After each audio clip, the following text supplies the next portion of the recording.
Um, the way I've really, I think, matured out of it, and it's probably just been a few years now, because up to now, up to today, anyone looks at my ID, I'm told that my ID is fake because I don't speak the language. So language is a huge thing. Mm. But my take on it now is that I now have to just understand that a lot of people react the way that they do just because of a lack of education. It's ignorance. And I think that's the only way I've been able to move past it and deal with it. You know? And I've had to accept that I am who I am, you know? I could have been born in Russia, I could have been born in America, in London, you know? I could have been given a Russian name, a Swedish name, a French name, you know, but that does not identify who I am, you know? So I've come to embrace and accept who I am, where I was born. I didn't know all those people back then. I was just a child. But now, of course, as I've grown older, I know the type of influence that they have. And I understand why not everybody could stay in in the oppression. Some people had to go, you have to go out to, like, you know, bring awareness to other people about what's going on so that people can help you, you know, because it's the same as when you're in a household and there's problems. If you all just stick together and try and sort it out together, it's very unlikely that you're gonna get one person who's gonna be like, okay, I can take myself out of this box while in the box, you know. So I understand now that people have to go out of the box, you know. Yeah. And maybe that's why I'm a creative. You need to go out of the box in order to come up with creative solutions to problems. Yeah, I think I just had a aha moment there. So I've had to go out of the box for my own life, my own identity, in order to have empathy and understanding, and because in that empathy and understanding, I've been able to also embrace my identity, that there's nothing wrong with my identity.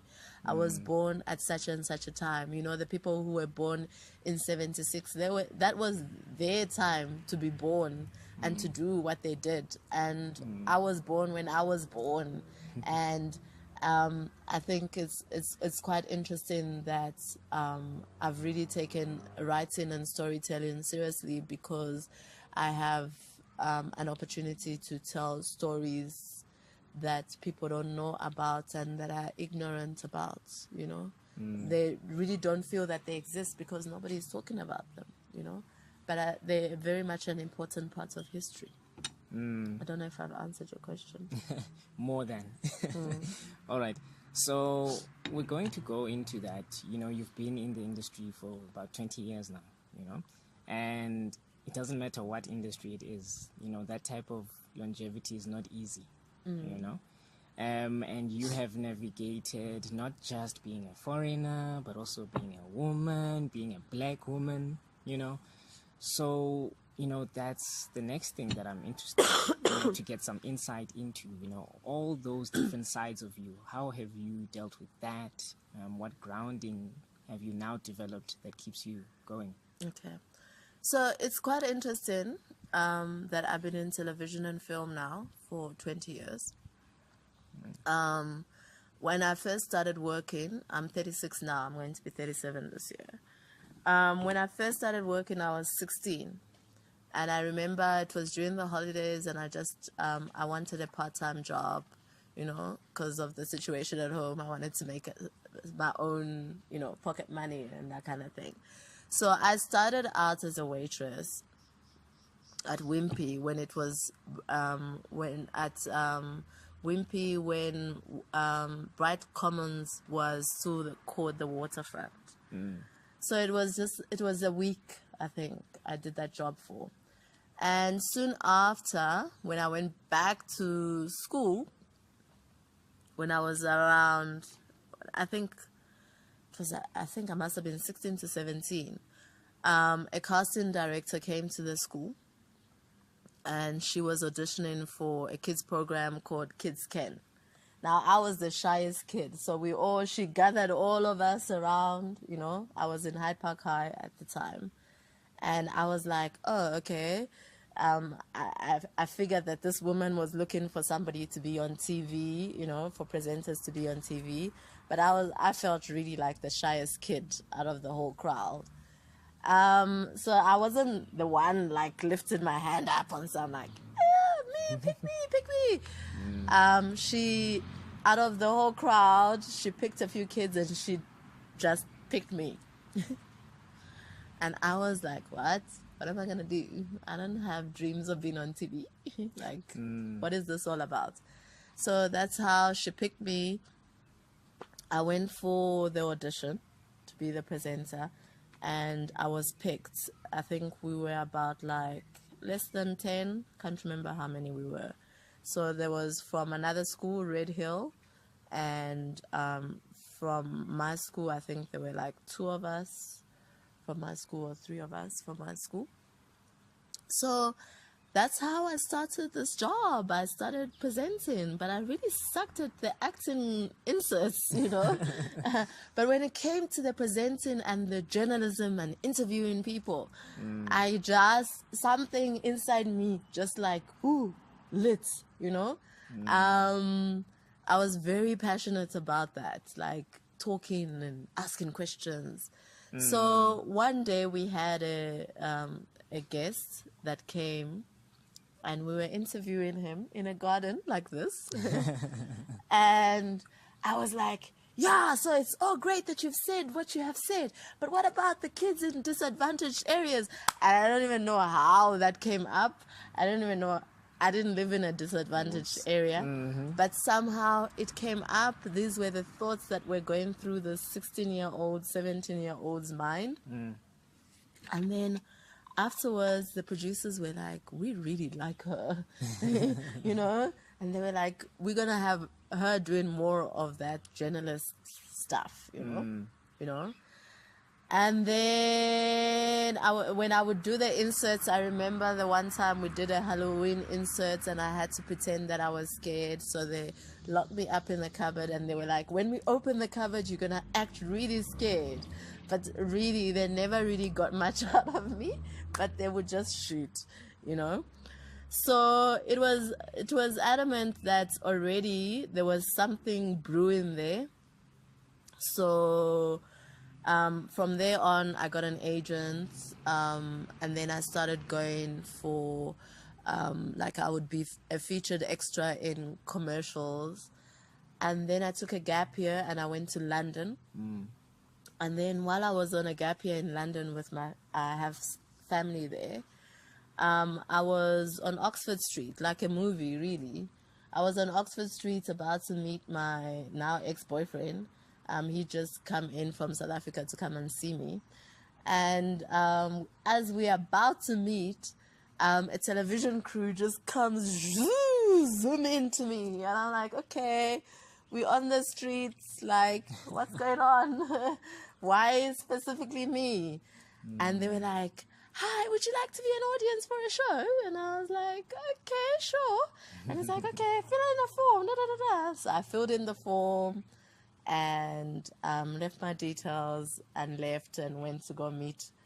My ex-boyfriend just arrived and he was like, you better be very careful, you know?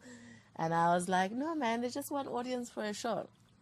So that's how I became audience for their show. And then a month later, they called me and they said, would you like to do a pilot for your own show? And I was like, how did you pick me out of all the people that you had in your audience? Like how did that happen, you know? So it was a very surreal time for me. So that's how I went and I got a makeup artist, a wardrobe stylist, and we were filming a show, my show, on the streets of London. It was quite exciting. Wow. And then I got this seed that I am supposed to be like on TV, like this TV thing is like for real. So that's how I started looking for an agent in London.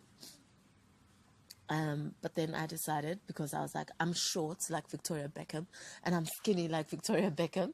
You know, this is like, we're talking about in the 2000s, 2001. Excuse me.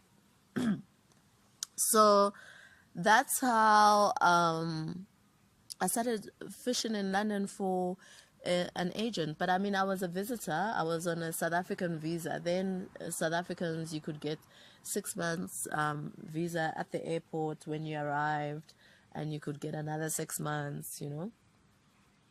So I wasn't really supposed to be working in London. So that's how I started fishing for this agent, and I now specifically was looking for Victoria Beckham's agent, because I was like, I'm short like her and I'm skinny like her, and surely I am the next Victoria Beckham.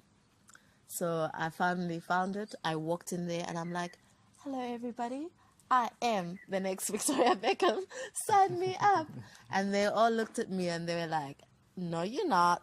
You are not Victoria Beckham. And I got turned away. And I was like, oh, what? But I didn't give up. I kept looking. And eventually an agent took me on and said, yeah, we love you. We would definitely love to have you in your books. But the only problem is that I was illegal. And then they were like, okay, do a modeling portfolio pics. And I was like, great, fantastic. I'll do modeling portfolio pics. So I said, I'm supposed to be going back home because my 6 months was almost up. So when I go back to South Africa, I will do one, and I'm gonna come back, and I'm probably gonna come back and work illegally or something. You know, I was working in London illegally. I mean, I was a waitressing. I worked for McDonald's, Burger King, Starbucks, and all that. My aunts hooked me up with an illegal number. So that's how I came back to South Africa. Did the modeling portfolio. Then I waited for like a month. Then I decided to go back to London, and I was gonna live this illegal life, modeling life. But I made a mistake. I was supposed to send, and also by then I'd overstayed in London for like a month, so I didn't know that it was gonna be a problem. And I made a mistake. I was supposed to send my modeling portfolio in the post, but then what happened was I didn't get to it, so I hid it in the bottom of my suitcase.